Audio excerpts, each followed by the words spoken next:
House Tyrell trace our descent to Garth Greenhand, the legendary first king of the Reach who made the land bloom. But so too does every noble house around us. It seems dear ancestor Garth planted as many flowers as he plucked. A king should have more consideration for his line, don't you think? For over 1,000 years, the Greenhand sons and grandsons ruled the Reach as House Gardener. The offshoots of his daughters grew into vast and powerful houses in their own right, except for House Tyrell. We chose instead to serve our gardener cousins faithfully as stewards, to manage their stronghold of Highgarden and the daily affairs of the Reach. Our words are growing strong. And under our stewardship, the Reach did just that. As did we. Until a blundering king almost cost us everything. Aegon Targaryen had landed in Westeros. King Mern allied us with the Rock to repel the upstart's army.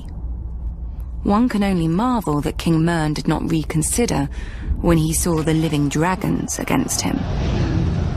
Perhaps he should have sought counsel from his trusted stewards before he set out. Then again, perhaps he did. At the Field of Fire, Aegon, and let us not forget, his sisters, burnt the combined armies of the Reach and Rock. King Mern paid for his misjudgment with his life and that of his ancient family. In a day, the Reach had lost its king, its ruling house, and most of its army.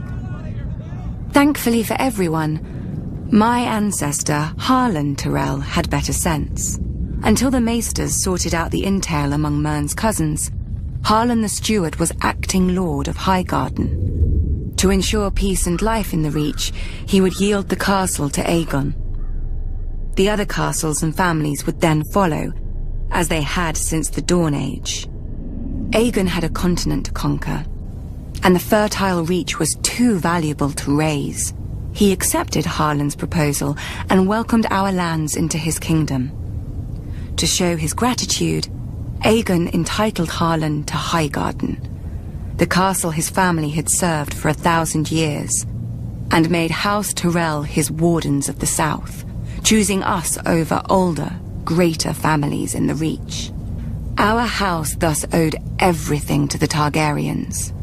So is it any wonder we stayed true to King Aerys, even during his madness, and even after Robert Baratheon rebelled? Some may question my father for laying siege to the Baratheons' home, instead of marching to aid Prince Rhaegar before Robert could kill him and scatter the royal army. But let us not forget that we had already dealt Robert his only defeat of the war at Ashford. If Lord Tywin Lannister had not vanquished the Mad King so suddenly, our siege would have destroyed Robert's home and his brothers and won the war for Aerys. But when the Targaryens fell, House Tyrell again chose peace and prosperity over war and devastation, and bent the knee to King Robert Baratheon, first of his name. We returned to Highgarden to manage the affairs of the Reach, as we had for thousands of years, and will for 1,000 more. Other great houses take lions and wolves for their sigils, and draw their power from the gold in their mountains or the cold of their winters. But mountains run dry, winter yields to spring, and the rose blooms once more.